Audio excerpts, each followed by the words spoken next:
நடித்த ஒரு ஆட்சி. இன்னும் ரெண்டு அமாவாசை முடிவதற்குள்ளாக இங்கே இருந்து எடப்பாடி எக்ஸ்பிரஸ் சென்னைக்கு சென்று செயின்ட் ஜார்ஜ் கோட்டையிலே நிச்சயமாக எடப்பாடியார் முதலமைச்சராக பொறுப்பேற்பார். இன்னைக்கு காலையில நான் பத்திரிகையில் ஒரு செய்தி பார்த்தேன்.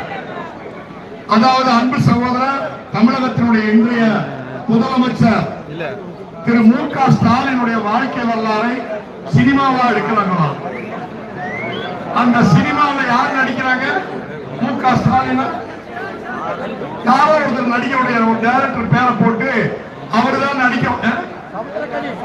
சமுத்திரக்கனி அந்த வேலையே வேண்டாம். இன்னும் 2 அமாவாசைக்கு பிறகு ஸ்டாலின் கோலாவரம் வந்துருவாரு.